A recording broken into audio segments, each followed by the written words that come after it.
لا حول ولا قوة إلا بالله العلی العظیم. اعوذ باللہ السمیع العلیم من الشیطان اللعین الرجیم. بسم اللہ الرحمن الرحیم. الحمد للہ الواحد الاحد الفرد الصمد الذی لم یلد ولم یولد ولم یکن لہ کفوا احد. الصلاۃ والسلام والتحیۃ والاکرام علی النبی الامی المکی المدنی الہاشمی القرشی المطلبی سیدنا و نبینا و شفیع ذنوبنا و حبیب قلوبنا مولانا مولا الثقلین جد الحسنین ابی القاسم محمد.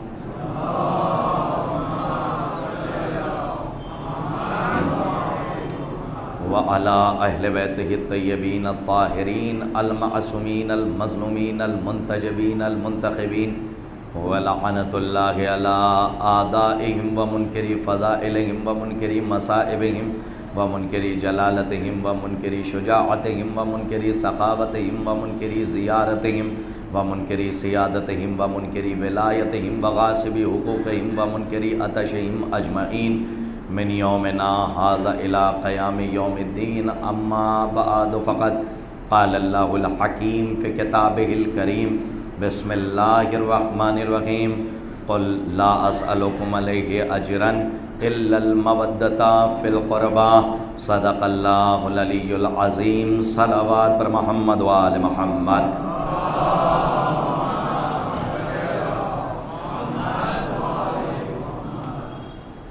معزز سامعین کرام، لائق صد احترام صاحبان، بتوفیق الہی بتائید محمد و آل محمد علیہ الصلاۃ والسلام، اللہ نے ایک بار پھر ہماری سانسوں کی ضمانت لے کر ہمیں پھر کشتی نجات تک پہنچا دیا. اور آج روز اربعین ہے اور یہ چہلم کائنات کے اس شہنشاہ کا ہے، کائنات کے اس بادشاہ کا ہے کہ جسے حسین ابن علی علیہ الصلاۃ والسلام کے نام سے پوری دنیا جانتی بھی ہے اور پہچانتی بھی ہے.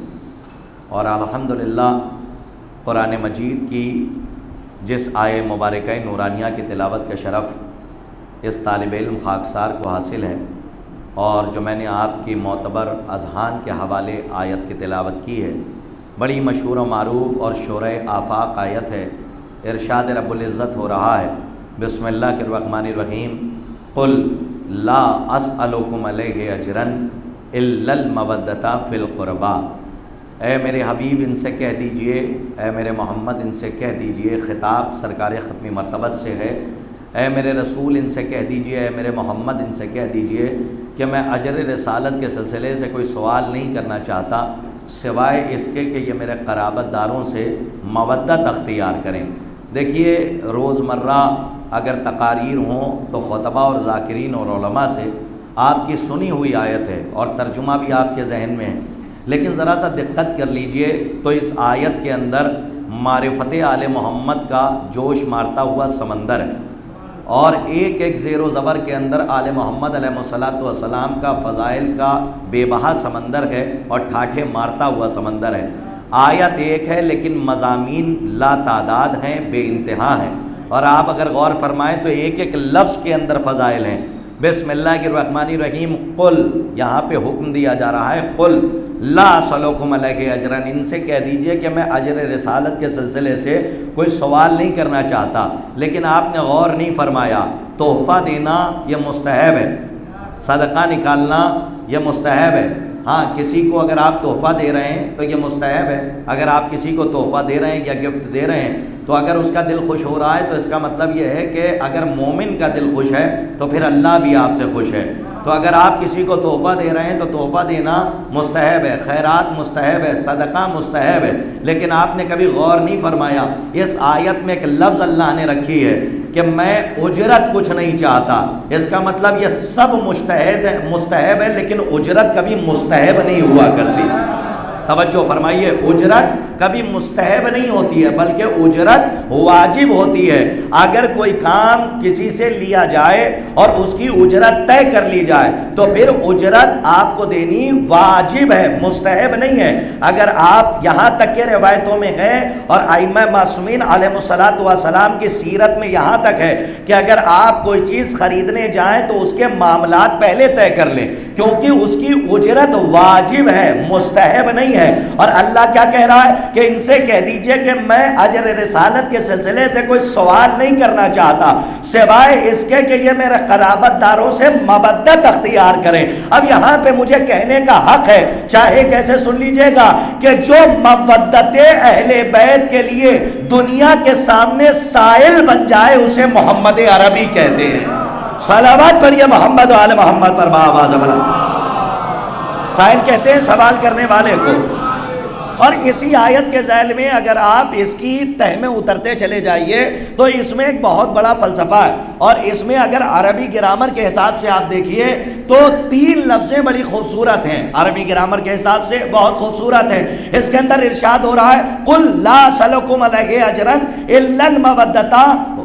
آج فضائل برائے فضائل ہیں اور مجھے بہت کم وقت میں مصائب پڑھ کے پائے تکمیل تک پہنچنا ہے، اس کے بعد جلوس عزا بھی برآمد ہوگا اور آپ زیارات سے مشرف ہوں گے۔ بس 2 اشارے ہیں فضائل کے، اسے سماعت فرما لیجئے کہ قُلْ لَا أَسْأَلُكُمْ عَلَيْهِ أَجْرًا إِلَّا الْمَوَدَّةَ فِي الْقُرْبَى۔ ان سے کہہ دیجئے کہ میں رسالت کی اجرت کچھ نہیں چاہتا سوائے اس کے کہ یہ میرے قرابت داروں سے مودت اختیار کرے۔ لیکن یہاں قرآن پڑھنے والے بیٹھے ہیں اور ماشاءاللہ عربی گرامر جاننے والے بیٹھے ہیں، اللہ نے یہ نہیں کہا کہ للقربا، بھائی بہت توجہ سے سنیے گا، للقربا نہیں کہا، کیونکہ لل کے جو معنی ہیں وہ کا کی کے لیے آتا ہے، جیسے فار آتا ہے انگلش میں، ویسے ہی یہ لل جو آتا ہے، یعنی یہ نہیں کہا للقربا کہ میرے قرابت داروں کے لیے مودت اختیار کرے، یہ بھی نہیں کہا بالقربا کہ میرے قرابت داروں کے ساتھ، اور یہ بھی نہیں کہا من القربا۔ بھائی دیکھیں تینوں لفظیں عربی میں بہت خوبصورت ہیں،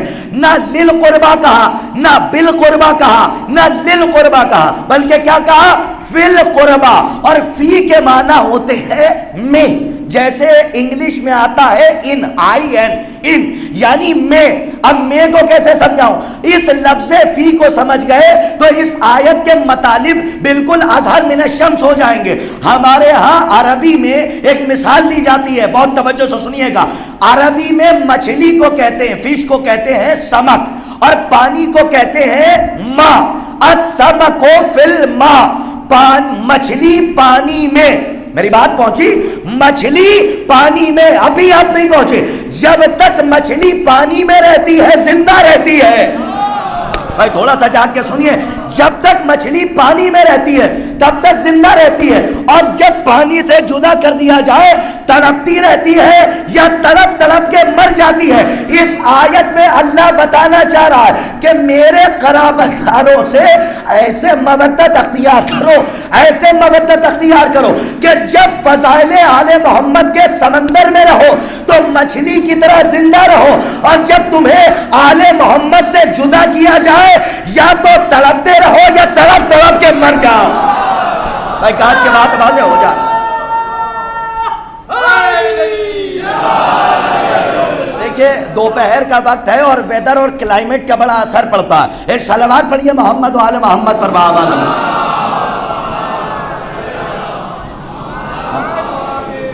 آج جب تک آل محمد کے فضائل کے سمندر میں غوطہ زن رہو تو مچھلی کی طرح، الحمدللہ جیسے مچھلی پانی کے بغیر زندہ نہیں رہ سکتی، ویسے ہی ہم عزاداری حسین کے بغیر زندہ نہیں رہ سکتے۔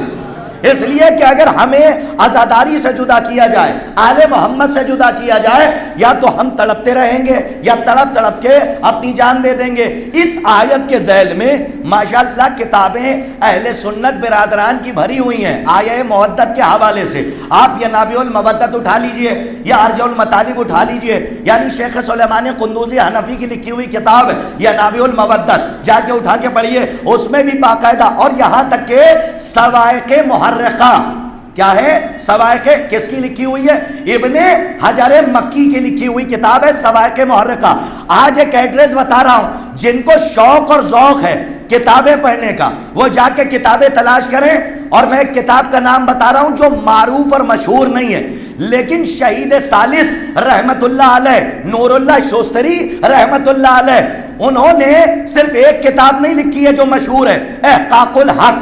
بڑی مشہور کتاب ہے. کون سی کتاب ہے؟ احقاق الحق. نور اللہ شوستری شہید ثالث رحمت اللہ علیہ نے ایک بہت بڑی کتاب اور لکھی ہے، جس کے مطالعے کا میں نوجوانوں کو اشارہ کرتا ہوں کہ جائیے اس کی اسٹڈی کیجئے، بہت کچھ آپ کو ملے گا. ابن حجر مکی کی اس کتاب صواعق محرقہ کا جواب دیا ہے شہید ثالث نے، اور اس کتاب کا نام ہے صوارم المحرقہ. کیا نام ہے؟ سواد سے صوارم المحرقہ فی نقد صواعق محرقہ. جو اس دن میں نے اطلب العلم ولو کان بالسین السین موضوع فی الکوفہ، یہ جو میں نے حدیث پڑھی تھی مکمل حدیث کہ اس سے مراد چین نہیں ہے بلکہ سین کنایا ہے دوری کی طرف، اور علم طلب کرنے کی جو بات ہو رہی ہے وہ رسول کہہ رہے ہیں کہ علم طلب کرو چاہے تمہیں دور کیوں نہ جانا پڑے. اور وہ دوری کوئی اور نہیں ہے بلکہ کوفے کا ایک رقبہ ہے جس سے مراد نجف اشرف ہے. اس سے پہلے بھی میں نے بتایا تھا. تو یہ مکمل حدیث آپ کو صوارم المحرقہ فی نقد صواعق محرقہ میں مل جائے گی، جو شہید ثالث رحمت اللہ علیہ کی لکھی ہوئی کتاب ہے. اور علامہ مجلسی نے بھی اس حدیث کے اوپر بڑا تبصرہ کیا. عزیزان گرامی، اس میں آیہ مودت کے حوالے سے بڑی آیتیں، بہت سی حدیثیں رقم کی ہیں اہل سنت برادران نے. بس آخری بات سن لیجئے، جہاں تک لے جانا چاہ رہا ہوں 40 ہے اور مولا کا 40 ہے. یہاں سے ایک اشارہ کر رہا ہوں اس آیت کے اندر جو اللہ کہہ رہا ہے قل لا اسألکم علیہ اجرا. یہ بچہ سو رہا ہے، اسے جگائیے. ایک صلوات پڑھیے محمد وآل محمد پر بآواز. ہاں، اس آیت کے اندر جو اللہ کہہ رہا ہے قل لا اسألکم علیہ اجرا الا المودۃ فی القربى. بس آخری بات، قربہ کا کیا مطلب ہے؟ قاف رے بے یہ الف مقصورہ، اس کو کہتے ہیں عربی گرامر میں، اسے کہتے ہیں افعل التفضیل کے واحد مؤنث کا صیغہ. کس کا صیغہ؟ واحد مؤنث کا صیغہ. واحد مؤنث کا صیغہ. اور اللہ کہہ رہا قربا کی محبت. نہیں پہنچے آپ؟ یعنی آیت میں اللہ کسی خاتون کے قرابت داروں کی مودت مانگ رہا ہے. بھائی تھوڑا سا آیت کے اوپر غور فرمائیے. قربا افعل التفضیل کا واحد مؤنث کا صیغہ ہے. علماء سے جا کے پوچھئے گا واحد مؤنث کا، یعنی اللہ کسی خاتون کے قرابت داروں کی محبت مانگ رہا ہے، مودت مانگ رہا ہے. اب بھی آپ نہیں پہنچے. اسی لیے تو جبرائیل نے پوچھا تھا جب چادر کے نیچے پنجتن پاک آئے تو جبرائیل نے کیا پوچھا؟ حدیث کے ساتھ کیا؟ یا رب ومن تحتل کے ساتھ، اے پالنے والے کہ چادر کے نیچے کون انوار ہے اور کون لوگ ہیں؟ تو اللہ نے کیا فرمایا؟ ہم فاطمہ و ابوہا و بالوہا و بنوہا. آپ نے غور نہیں کیا؟ اس آیہ مودت کے اس لفظ قربہ کو دیکھیے اور اس کے بعد اس تعارف کو دیکھیے. اللہ نے یہ نہیں کہا اس میں محمد ہے، محمد کی بیٹی ہے، محمد کے داماد ہیں، محمد کے نواسے ہیں، بلکہ کیا فرمایا؟ اس میں فاطمہ ہے، فاطمہ کے بابا ہیں، فاطمہ کے شوہر ہیں. کاش کے جملہ واضح ہو جائے. اور فاطمہ کے دونوں بیٹے ہیں. اللہ نے فاطمہ زہرا سے پنجتن کا تعارف کرا کے بتایا کہ یاد رکھنا اہل بیت رشتہ دار رسول نہیں ہے، اہل بیت رشتہ دار بطول ہے. صلوات پڑھیے محمد و آل محمد پر بآواز. اہل بیت رشتہ دار رسول نہیں ہے. ایک صلوات اور پڑھیے محمد و آل محمد. بلکہ اہل بیت رشتہ دار بطول ہے. آپ کو 5 منٹ کے لیے میں روک دیتا ہوں اور 5 منٹ کے لیے آپ نہ واہ کیجئے گا نہ آہ کیجئے گا، لیکن ان باتوں کو ذرا قبول فرمائیے گا. 5 منٹ گھڑی دیکھ کے اس لفظ مودت کو سمجھ لیں ہمارے نوجوان. اللہ نے نہ محبت مانگی ہے وہاں اس آیت کے اندر، نہ عشق مانگا ہے. لفظ عشق یہ آیا کہاں سے؟ لفظ عشق ہے. نہ محبت مانگی ہے. چاہت اور چاہنے کے 5 اسٹیجز ہیں. کتنے؟ 5. کون کون سے؟ میں تب دیکھیے، محبت، انس، شرف، عشق، مودت. کتنے ہو گئے؟ 5 نا. میں تب دیکھیے آخری بات، محبت پہلا درجہ چاہنے کا، دوسرا انس، تیسرا شرف، چوتھا عشق اور 5واں مودت. یعنی اللہ نے نہ محبت اس آیت میں مانگی نہ انس مانگا، نہ شرف مانگا، نہ عشق مانگا، بلکہ کیا کہا؟ مودت اختیار کریں۔ ان پانچوں کو سمجھ لیجئے، لفظ مودت سمجھ میں آ جائے گا۔ اور التفات کربلا کی طرف مجلس سما، پہلا اسٹیج ہے چاہنے کا محبت، دوسرا کیا ہے؟ انس، تیسرا کیا ہے؟ شرف، چوتھا کیا ہے؟ عشق، اور پانچواں کیا ہے؟ مودت۔ محبت کی تعریف کیا ہے؟ یہاں سے وہاں تک محبت کی تعریف، محبت کی تعریف علماء نے لکھی ہے، کسی کو دیکھ کر چاہنا۔ بھائی تھوڑا سا جاگ کے سنیے گا، اگر ویدر کا اثر زیادہ نہیں ہونا چاہیے، تھوڑا بہت ہونا چاہیے، اگر بات پہنچے تو بولیے گا۔ محبت کا مطلب ہے کسی کو دیکھ کر چاہنا۔ اور واضح کر دوں، محبت اسے کہتے ہیں جو ہو جائے، مودت وہ ہے جو کی جائے۔ نہیں تھوڑا سا اور واضح کر رہا ہوں، یہ لفظیں چبائی ہوئی آپ کی خدمت میں نہیں عرض کروں گا کیونکہ آپ کی سنی ہوئی بات ہے، لیکن تفصیل سے بتا رہا ہوں جو کتابوں میں موجود ہے اور علماء نے بحث کی ہے کہ محبت کی تعریف یہ کسی کو دیکھ کر چاہنا، یہ ہے محبت۔ اور دوسرا درجہ کیا ہے؟ انس۔ کیا ہے؟ انس۔ آپ نے سنا ہوگا ان سے بہت انسیت ہو گئی ہے۔ انسیت کا کیا مطلب ہے؟ کسی کو دیکھ کر صرف چاہنا نہیں، بلکہ جب انسیت بڑھ جائے تو بڑھ کے باتیں کرنا، اسے کہتے ہیں انس۔ شرف کسے کہتے ہیں؟ کسی کو دیکھ کر چاہنا، آگے بڑھ کے باتیں کرنا، اور دل چاہے کہ جب جب یہ گزرے تو میں اس سے باتیں کروں۔ بھائی کاش کے بات واضح ہو جائے، جب جب، یہی تو کہتے ہیں مولانا یہ میرا شرف ہے کہ میں آپ سے باتیں کر رہا ہوں، بھائی یہی تو کہتے ہیں مولوی صاحب یہ آپ کا میرا شرف ہے کہ میں آپ سے باتیں کر رہا ہوں۔ اس کا مطلب ایک انسان جس کو چاہ رہا ہے تو چاہنا محبت ہے، آگے بڑھ کے باتیں کرنا انس ہے۔ بھائی توجہ، اور آگے بڑھ کے بار بار باتیں کرنا یہ شرف کی بات ہے۔ تو عشق کسے کہتے ہیں؟ چوتھی منزل۔ عشق کی تعریف علماء نے لکھی ہے کہ تم جسے چاہتے ہو تو اب بولنا پسند ہے تو اسی کا، آنکھیں پسند ہے تو اسی کی، بھائی کاش کے بات واضح ہو جائے، چہرہ پسند ہے تو اسی کا، چلنا پسند ہے تو اسی کا، بیٹھنا پسند ہے تو اسی کا۔ جہاں پر عاشق سوائے معشوق کے علاوہ کسی کو نہ چاہے اس منزل کو کہتے ہیں، اسے کچھ اچھا ہی نہ لگے سوائے معشوق کے، اس منزل کو کہتے ہیں عشق۔ تو اب آپ سوال کریں گے جب عشق کی یہ منزل ہے تو پھر مودت کی کیا منزل ہے؟ بھائی تھوڑا سا جا کے آخری بات ہے، مودت کسے کہتے ہیں؟ اگر میری بات پہنچ گئی تو شاید بات واضح ہو جائے۔ محبت کہتے ہیں کسی کو دیکھ کر چاہنا، انس کہتے ہیں کسی کو دیکھ کر چاہنا اور آگے بڑھ کے باتیں کرنا۔ شرف کی کیا تعریف ہے؟ باتیں کرتے رہنا، دیکھتے رہنا، جہاں پہ سلسلہ دیدار اور سلسلہ گفتار منقطع نہ ہو اسے کہتے ہیں شرف۔ اور عشق کسے کہتے ہیں؟ کائنات میں اگر کچھ ہے تو میرا معشوق ہے، اس کے علاوہ کچھ اچھا نہیں لگتا، اسے کہتے ہیں عشق۔ تو پھر مودت کی تعریف کیا ہے؟ علماء کہتے ہیں مودت کی تعریف یہ ہے کہ انسان جس کو چاہ رہا ہے، بھائی غور سے سنیے گا، مودت کی تعریف یہ کہ انسان جسے چاہ رہا ہے تو پھر یہ بھی چاہے کہ میں جسے چاہتا ہوں وہ انسان مجھ سے کیا چاہتا ہے۔ صلوات پڑھیے محمد و آل محمد پر بآواز بلند۔ اس منزل کو کہتے ہیں، اس منزل کو کہتے ہیں اطاعت، یعنی آل محمد علیہ السلام کی جو مودت اللہ نے مانگی ہے تو صرف علی کو نہیں ماننا ہے، علی کی بھی ماننا ہے، صرف نبی کو نہیں ماننا ہے بلکہ نبی کی بھی ماننا ہے۔ اسی کو کہتے ہیں مودت، کہ انسان جس کو چاہے تو پھر یہ بھی چاہے کہ جسے میں چاہتا ہوں وہ کیا چاہتا ہے۔ بڑا نشہ ہے اس جملے کے اندر، آپ چاہے جیسے، اور جس گہرائی میں جا کے سنیے گا مولا آپ کو آباد رکھے، جسے تم چاہتے ہو، اگر علی کو چاہتے ہو تو پھر علی کو نہ چاہو، یہ بھی دیکھو کہ علی تم سے کیا چاہتے ہیں۔ جی صرف محمد کو نہ چاہو، پھر یہ بھی دیکھو کہ محمد تم سے کیا چاہتے ہیں۔ صرف بی بی زہرا کو نہیں ماننا ہے، پھر یہ بھی ماننا ہے کہ بی بی آپ سے کیا چاہتی ہیں۔ تو بی بی آپ سے کیا چاہتی ہیں؟ بی بی کی تمنا ہے کہ پوری کائنات میرے لال پر روئے، پوری کائنات میرے لال کی عزاداری کرے، یہ بی بی کی خاص تمنا ہے اور دل کی تمنا ہے۔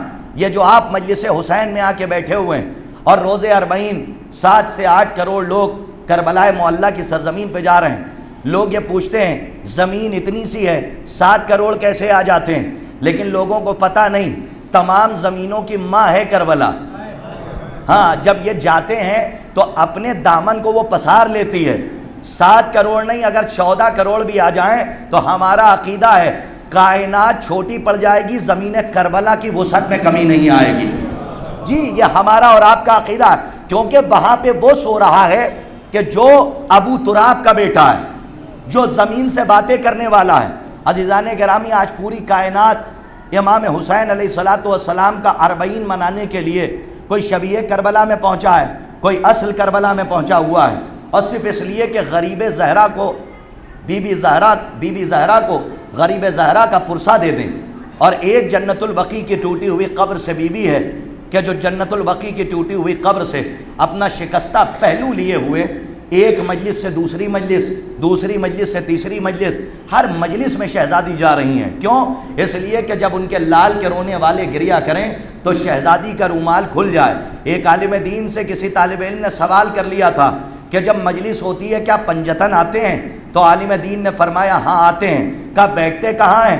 تو عالم دین فرماتے ہیں کہ ممبر کے بالکل سامنے سرکار ختمی مرتبت بیٹھتے ہیں, ممبر کے داہنی جانب علی بیٹھتے ہیں, ممبر کے بائیں جانب حسن و حسین بیٹھتے ہیں. کسی طالب علم نے سوال کر لیا تھا آغا آپ نے یہ نہیں بتایا کہ حسین کی دکھیاری ماں کہاں بیٹھتی ہے. اللہ آپ کو کوئی غم نہ دے سوائے غم مظلوم کربلا. آقا آپ نے یہ نہیں بتایا کہ حسین کی دکھیاری ماں کہاں بیٹھتی ہے. تو عالم دین نے روتے ہوئے فرمایا وہ ماں بیٹھتی کہاں ہے؟ جب رونے والے روتے ہیں اس کا رومال کھل جاتا ہے, ہر عزادار کی آنکھوں کے سامنے جاتی اور کہتی ہے لاؤ میرے لال کے زخموں کا مرہم دے دو. ارباب عزا خدا آپ کو کوئی غم نہ دے سوائے غم مظلوم کربلا. آپ کتنا گریا کرتے ہیں؟ زیادہ سے زیادہ 1 گھنٹہ, زیادہ سے زیادہ 2 گھنٹہ. ابھی آپ جلوس 40 نکالیں گے اور آپ دیکھتے ہوں گے پتہ نہیں آپ کے یہاں کی تہذیب ہے یا نہیں ہے. ہمارے یہاں ہمیشہ اکثر و بیشتر یہ ہوتا ہے, یو پی میں جب جلوس نکلتا ہے تو صرف ہم جلوس میں نہیں ہوتے بلکہ ہمارے گھر کی خواتین اور ہمارے گھر کی مائیں بہنیں بھی جلوس کے ساتھ ساتھ بیٹیاں بھی چلتی ہیں. اور ہمارے یہاں ہوتا یہ ہے نقاب پوش پردے میں رہتی ہیں اور وہ چلتی ہیں. جب ہم یہ دیکھتے ہیں کہ زیادہ دور تک وہ چل نہیں سکتی اور تھک گئی ہیں تو ہم آگے بڑھ کے کہتے ہیں آئیے بی بی ہماری جگہ پہ بیٹھ کے آرام کر لیجئے, میں دیکھ رہا ہوں کہ آپ چل نہیں پا رہی ہیں. ارباب اعضاء انسانیت کا تقاضا ہے, اگر آپ کے گھر کی کوئی بیوی نہیں ہے لیکن آپ نے دیکھ لیا کہ یہ مومنہ ہے اور کہ چل نہیں پا رہی ہے اور تھک گئی ہے تو آپ اپنی جگہ سے اٹھ جاتے ہیں اور کہتے ہیں ذرا بیٹھ کے بیوی آرام کر لو. اللہ اکبر, بلا تجبیہ صد بلا تجبیہ. اللہ جانے وہ ام المصائب بیوی نے کتنے مصائب اٹھائے. ارے یہ تو علی کی بیٹی کا مقدر تھا کہ اتنے گھنٹوں دربار میں کھڑی رہی, کوئی کہنے والا نہ تھا اے علی کی بیٹی زینب ذرا بیٹھ کر آرام کر لے. جزاکم اللہ خیر الجزا. خدا آپ کو کوئی غم نہ دے سوائے غم مظلوم کربلا. ارباب عذابت 2 جملے مصائب کے, بس یہ جملہ ہی رونے کے لیے کافی ہے. آپ سب اپنے گھروں سے اپنے اپنے بچوں کو لے کر آ گئے ہیں, چھوٹے چھوٹے بچے آپ کے ساتھ آئے ہیں. ارباب عزا کس لیے آئے ہیں؟ یہ بچے علی اصغر کا پرسہ دینے کے لیے آئے ہیں, نوجوان علی اکبر کا پرسہ دینے کے لیے آئے ہیں. ہمارے بزرگ ہیں جو امام حسین علیہ السلام کے بھرے گھر کا پرسہ دینے کے لیے آئے ہیں. میں جملہ کہنا چاہتا ہوں, آپ کے گھر سے آپ کے بچے پرسہ دینے کے لیے اور حسین کا چہلم منانے آ گئے, لیکن کربلا کی تاریخ پڑھیے. ارے حسین کے سینے پہ سونے والی 4 سال کی بچی سکینہ جسے حسین بہت چاہتے تھے کہ جسے اپنے بابا کا چہلم کرنا نصیب نہیں ہوا, ارے سب زندان سے رہا ہو کے کربلا آ گئے لیکن سکینہ کی قبر زندان میں بنائی گئی. ارباب اعضاء آپ نے کبھی یہ سنا ہے کسی کی قبر زندان میں بنائی گئی ہو؟ لیکن یہ سکینہ کا مقدر ہے کہ سکینہ کی قبر زندان شام میں ہے. آپ جب شام جائیے گا تو ایک چھوٹی سی قبر کو سلام کیجئے گا. ارباب اعضاء وہ 4 سال کی بچی ہے, یہی کہیں آ کے مجلس میں بیٹھی ہوگی. جب آپ روتے ہیں نا تو 4 سال کی بچی سلام کرتی ہے اور کہتی ہے اے پھوپھی اماں یہ کون ہے جو دہاڑے مار کے رو رہے ہیں؟ جناب زینب کہتی ہے اے میری لاڈلی یہ تیرے بابا کے عزادار ہیں. جناب سکینہ کہتی ہے پھوپھی اماں اگر اتنے عزادار کربلا محلہ میں ہوتے ارے کوئی میرے گوشوارے نہ چھینتا, چمر مجھے تماچے نہ لگاتا. جزاکم اللہ خیر الجزا. آپ کی آوازیں بلند ہیں، کوئی غم نہ ملے سوائے غم مظلوم کربلا۔ ہاں ارباب عزا، ہو گیا چہلم، کر چکی ماتم، اب زندگی بھر ہے اب تو محرم۔ امام حسین کا محرم اب پوری کائنات منائے گی۔ چہلم منانے کے لیے جناب زینب کربلا آئی، اور روایت سنیے، قیامت کی روایت ہے، جب لوٹ کر جانے لگی ہے نا تو ایک مرتبہ روایت کہتی ہے جیسے جیسے مدینہ قریب آ رہا تھا زینب کا دل گھبرا رہا تھا۔ اگر صغرا نے سوال کر لیا میری بہن سکینہ کہاں ہے، زینب کیا جواب دے گی؟ صغرا نے اگر سوال کر لیا ارے میرا بھیا علی اکبر کہاں ہے، زینب کیا جواب دے گی؟ ہاں ارباب اللہ، اب تو چہلم ہو گیا ہے، آج اربعین ہے، آج زینب، آج ایک بہن اپنے بھیا کا چہلم منا کے اب واپس مدینے جانے والی ہے۔ روایت کہتی ہے جیسے جیسے مدینہ قریب آ رہا ہے زینب کا دل گھبرا رہا ہے، ماتم کرتی جاتی ہیں، روتی جاتی ہیں۔ جیسے جیسے قریب آیا مدینہ، ہم نے بزرگ علماء سے سنا، یہ روایت کہیں پڑھی نہیں ہے لیکن قیامت کی روایت ہے، ہمارے علماء فرماتے ہیں جب مدینہ قریب آیا اور سرحدیں قریب آ گئی، ایک مرتبہ سید سجاد نے بشیر بن جزلم کو بلایا، اور بلانے کے بعد کہا بشیر ہمارے آنے کی خبر کر دو۔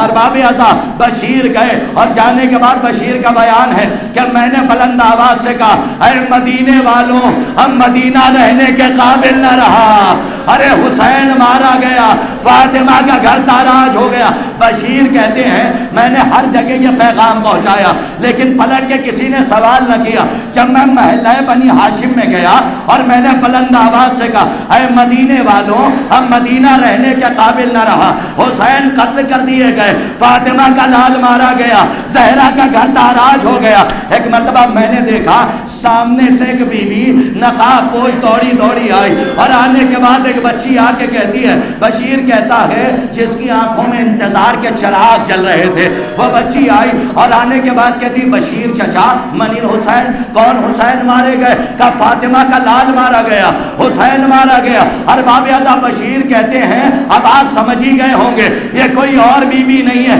یہ وہی بی بی صغرا ہے جو اکبر کا انتظار کر رہی ہے۔ ارے بشیر کہتے ہیں ایک مرتبہ جناب صغرا کے لیے کہتے ہیں میں نے اس بچی کو جیسے ہی خبر شہادت سنائی، وہ بچی دوڑی ہوئی اپنے گھر کے صحن میں گئی، اور ایک چیخ میں نے بچی کی سنی، اس کے بعد کوئی آواز نہ آئی۔ میں پلٹ کے جانے لگا، جب جانے لگا تو میں نے دیکھا کہ پیچھے سے آ کے میرے ابا کا دامن کسی بچے نے تھام دیا، اور جب میں مڑا تو میں نے دیکھا ایک چاند سا بچہ ہے۔ میں نے اس سے پوچھا کہ آپ کون ہیں؟ تو ایک مرتبہ اس نے کہا ارے بشیر چچا آپ نے مجھے نہ پہچانا، ارے میں عباس کا بیٹا فضل ہوں۔ ارباب اعظم بھائی اتنا کہنا تھا، باتیں ہو رہی تھی، شہزادی ام البنین عصا کا سہارا لیے ہوئے بشیر کے پاس آئی، اور آنے کے بعد کہتی ہے بشیر آخر تم نے میری صغرا سے کیا کہہ دیا ہے؟ ارے جب سے کچھ کہا ہے میری صغرا غش میں جاتی ہے، غش سے افاقہ ہوتا ہے۔ ایک مرتبہ بشیر نے کہا اے شہزادی جو کہا ہے سچ کہا ہے، اور روایت کو تو فکر ہے، جو کہا ہے سچ کہا ہے۔ کہا بشیر کیا ہوا؟ کہا کہ زہرا کا گھر تاراج ہو گیا، اب مدینہ رہنے کے قابل نہ رہا۔ کہا بشیر کیا کوئی واپس آیا ہے؟ کہا ہاں، ارے امام سید سجاد کربلا سے واپس آئے ہیں، آپ کا پوتا سید سجاد واپس آیا۔ ارباب اعظم ہم نے علماء سے سنا کہ شہزادی ام البنین اپنے پوتے اپنے سید سجاد اپنے سید کو تلاش کرتی رہی، جنت البقیع میں دیکھا کوئی نظر نہ آیا۔ جب ایک مرتبہ اتنی دیر تک تلاش کرتے کرتے کوئی نہ ملا تو ام البنین اپنے گھر کی طرف پلٹنے لگی، اور جب پلٹنے لگی تو کیا دیکھا؟ خاک پر ایک ضعیف بیٹھا ہے جس کی کمر جھکی ہوئی ہے، چہرے پہ جھریاں ہیں، سر کے بعد سفید ہے۔ ایک مرتبہ ام البنین آگے بڑھی اور بڑھنے کے بعد سلام کیا، سلام کا جواب ضعیف نے دیا۔ ایک مرتبہ ام البنین نے کہا اے ضعیف کیا تو نے میرے پوتے کو کہیں دیکھا ہے؟ جناب سید سجاد نے کہا ارے دادی اماں، ارے یہ دن آ گیا آپ نے بھی ہمیں نہ پہچانا۔ دادی اماں یہ دن آ گیا، آپ نے بھی ہمیں نہ پہچانا۔ علماء فرماتے ہیں بس جیسا ہی یہ فقرہ ام البنین نے سنا کہ یہی میرا سید سجاد ہے، عصا کو پھینک دیا، باہوں میں باہیں ڈال دی، جیسے ہی باہیں ڈالی نا سید سجاد نے ہاتھوں کو ہٹا دیا۔ ام البنین نے ہاتھوں کو جوڑ کے کہا اے میرے سید کیا دادی سے کوئی خطا ہو گئی ہے؟ کہا نہیں دادی اماں، آپ نے باہوں میں باہیں ڈال دی، ارے میرے گلے میں توکے خار ڈالا گیا، ارے زخم ابھی تازہ ہے، ہاتھ لگتا ہے تو بڑی اذیت ہوتی ہے۔ تو اتنا سنا، ارے نجف کا رخیہ ام البنین نے کہا اے میرے والیو وارث، اے شہنشاہ نجف، عباس کا دودھ نہ بخشوں گی۔ ارے اتنا کہنا تھا، سید سجاد نے ہاتھوں کو جوڑ کے کہا ارے دادی اماں میرے چچا کو کچھ نہ کہیے، جب تک میرا چچا حیات تھا ارے کس میں مجال تھی جو بیویاں بے پردہ ہو جاتی، ہمیں قیدی بنایا جاتا، ہمارے پیروں میں بیڑیاں ڈالی جاتی، میرا چچا بازو کٹا کے نہر پہ سو گیا۔ سیعلم الذین ظلموا ایام انقلبی، ماتم مظلوم کربلا، یا حسین